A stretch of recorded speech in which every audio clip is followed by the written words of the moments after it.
যেখানে রমজানে দিনদারির এতটুকু পর্যন্ত দিনদারি আল্লাহর পক্ষ থেকে ঘোষিত, ওইখানে রমজানে জিনিসের দাম বাড়ে কি করে?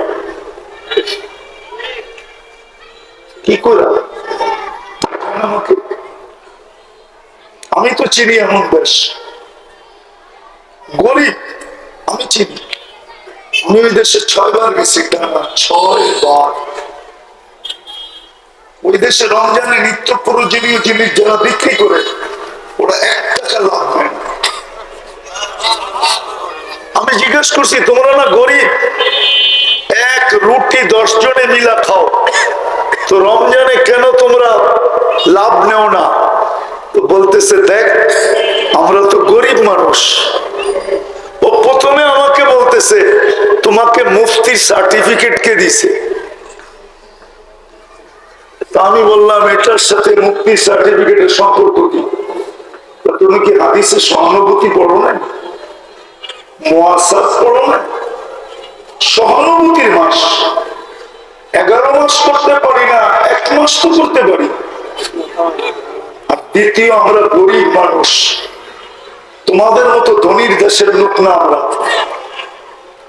আমাদের তুলনায় আসলে ওরা গরিব, আমরা ওদের তুলনায় অনেক ধনী, অনেক ধনী। আমরা তো তোমাদের মতো ধনী না। আমরা রমজান মাসে জান্নাত কামানোর জন্য যেই দামে কিনি ওই দামে বেচি। আমি একটু জোর করে জিজ্ঞেস করলাম, আসলেই কি তোমাদের কোনো কামাই হয় না? হাসতেছে আর বলতেছে, শোনো, আমরা যখন বলি যে জান্নাত কামানোর জন্য যেই দামে কিনা ওই দামে বিক্রি, তো ক্রেতার দিলের ভিতরেও ধাক্কা লাগে যে ও জান্নাত কামায়া যাবে আর আমি জান্নাত কামাবো না। এটা হয়তো হয় কি করে?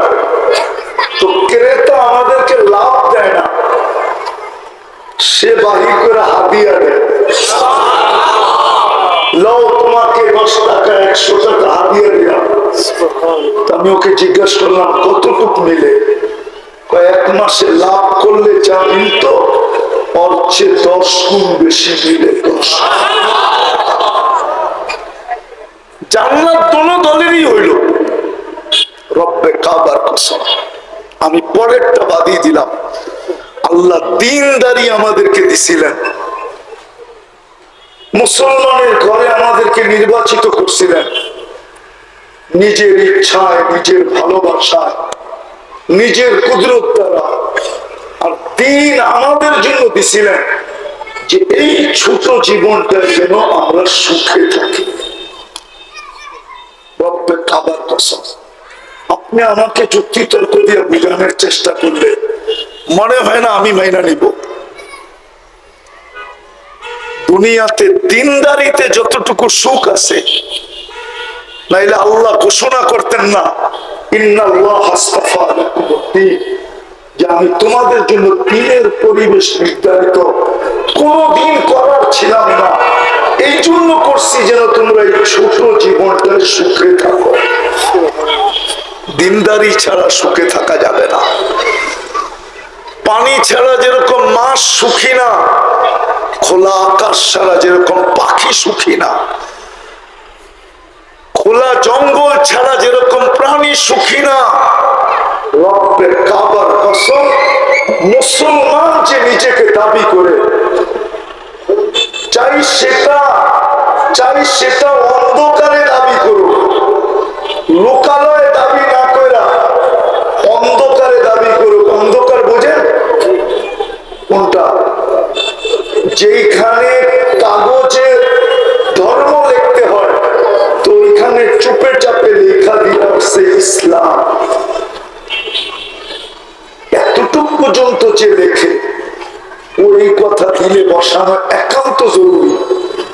দিনদারি ছাড়া আপনার জীবনে সুখ হবে না, না, না, না, না। যদি সুখ হতো তাহলে নিজের পিস্তল নিজে মাথায় রেখে কেন আত্মহত্যা করতো? বুঝান আমাকে। উন্নত বিশ্বে আত্মহত্যার প্রবণতা এত বেশি কেন হইতো? কি উন্নত বিশ্বে আত্মহত্যার প্রবণতা কম না বেশি? না, সবাই মানতে রাজি না। বেশি না কেন?